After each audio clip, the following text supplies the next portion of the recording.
Xin chào tất cả các bạn. Mình rất vui khi biết được các bạn đang theo dõi cái video tiếp theo nữa mình. Thì trước mặt các bạn là một con cá tra. Thì được cái anh mà đội nón màu đỏ đó, ảnh thả lưới ở gần cống 10 cửa. Và may mắn thì ảnh đã bắt được con cá tra này. Vừa rồi thì mình có hỏi anh đó, thì anh nói là con cá tra này là cá tra dầu nha các bạn. Và lúc này thì có bà con cô bác mình đang hiếu kỳ đứng trên bờ nhìn xuống và quan sát con cá. Và cũng đang bàn tán xôn xao nha các bạn.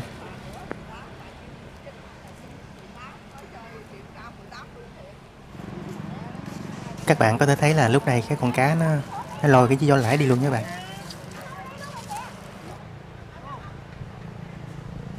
Cái anh đó bây giờ anh đang gọi điện thoại mời thương lái đến mà để mua con cá này nha.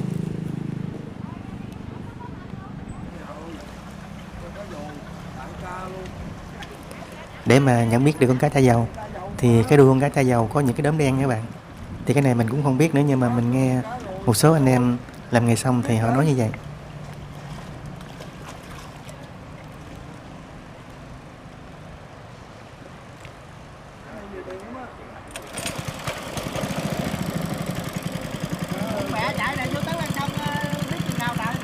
Vừa rồi thì cái anh này anh có điện thoại bên nhà hàng ven sông, và bên đó là họ hứa họ mua con cá này với giá là 100.000 một ký, và họ nói là họ không có chở được con cá, và nhờ cái anh này chạy vô lãi giống để mà dìu con cá vô tới nhà hàng nha bạn.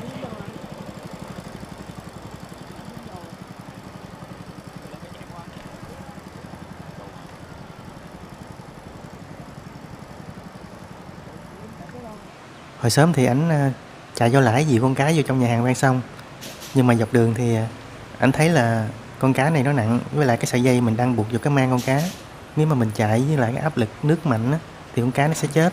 Với lại cái chân vịt của cái máy của ảnh bị dướng gác các bạn, và tắt máy, và bây giờ thì ảnh đã quay trở lại.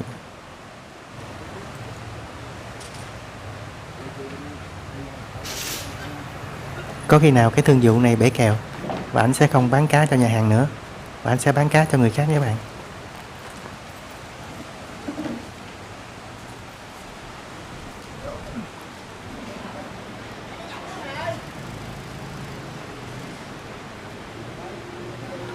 Bây giờ thì có một chiếc cano của cái anh này.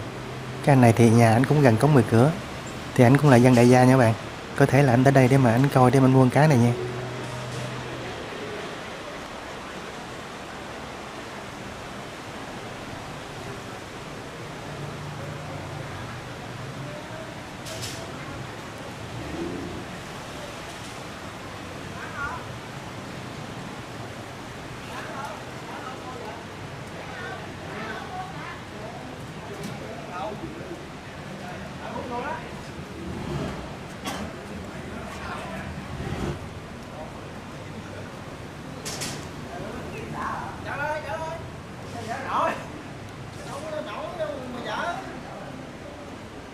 Con cá này mà nếu không bán sớm á, lỡ như mà nó bị chết á, thì ở bên thương lái họ sẽ mua ép giá mình nha các bạn.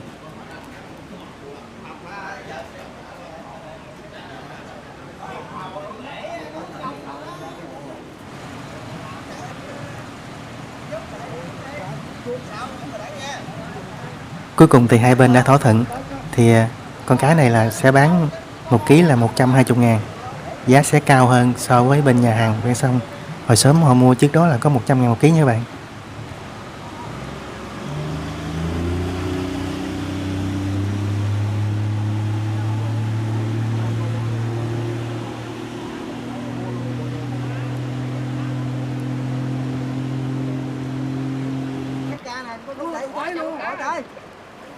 Hiện tại thì cũng chưa biết được là con cá này là cân sẽ được bao nhiêu ký nha bạn. Và bây giờ thì mọi người ở trên bờ họ đoán rằng là con cá này tầm khoảng 50-60 ký gì nha.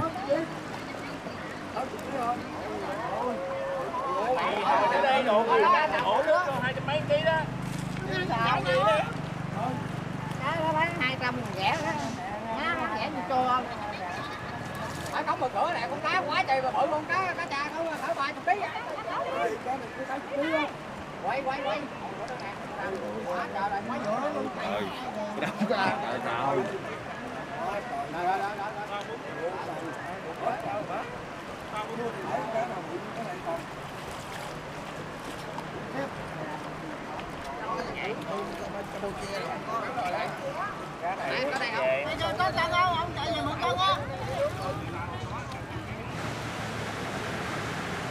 Và lúc này thì mấy anh này đang chạy cano tới để mà phụ việc con cá về bến để mà đem con cá lên bờ để cân nha các bạn.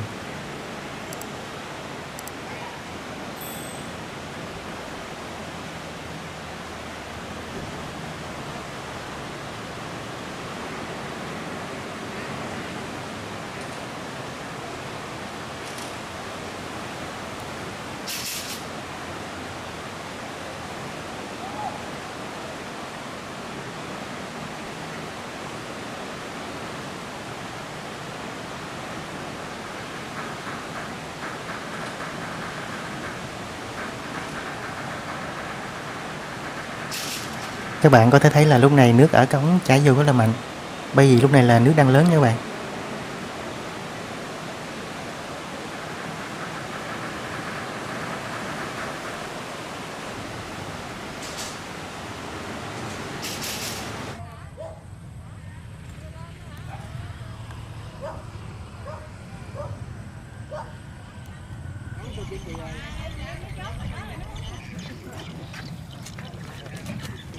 Còn đây là cái cân đã được chuẩn bị sẵn và một hồi dùng để mà cân con cá nha các bạn.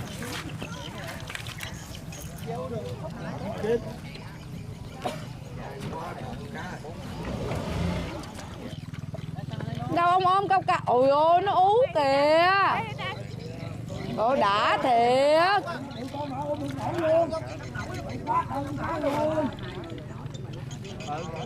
Mà nhìn cá đẹp với em.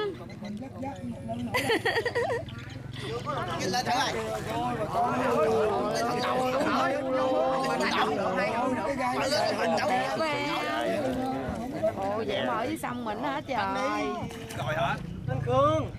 Còn đây là những cái cuộn lưới mà anh ấy dùng để thả lưới và bắt chính con cá chai dầu nha các bạn.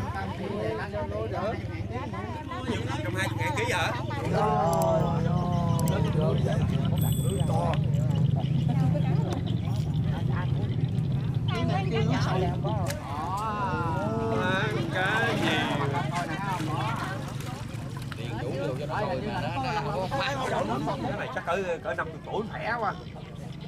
Dạ mình nữa đó. Còn cá tra mình nuôi. Đó đó không? Cái đốm đen kìa thấy không?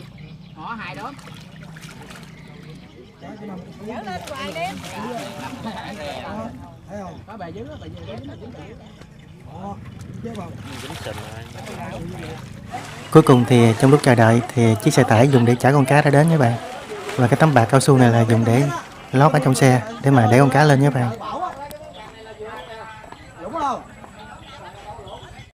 Lúc này thì mấy anh em đang dùng xô để mà xách nước để đem lên để mà chuẩn bị dòng con cá nha các bạn.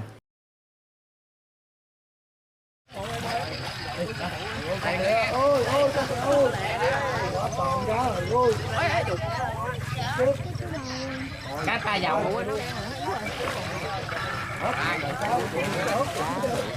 lên đây phụ nè. Để ngang lên đó đi. Nói gì ra đi. Đưa gì lên cả 16 thôi, nhiều đâu.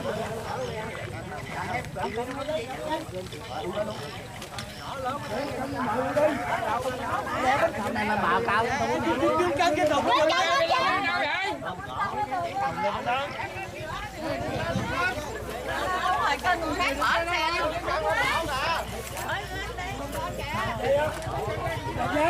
ôi từ từ dây làm dây rồi không phải dây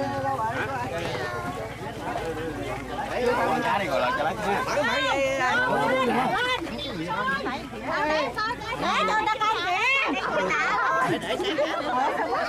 để thùng nước để thùng nước trước để thùng nước mới xem cái nổi không giờ cân thùng trước cân thùng rồi cân 2 kg rồi mày để vô luôn nhẹ bỏ đầu em giùm cá làm miệng hơn rồi để cân cái dục vô rồi lên bà con ơi buông tay ra nha vậy xìu à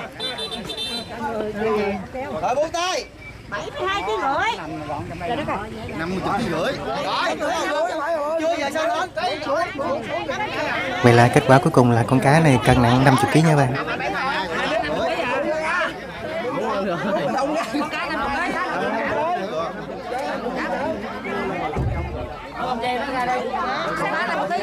Con cá này 50 kg và bán 1 kg là 120 ngàn. Và cuối cùng là con cá này có giá là 6 triệu nữa bạn.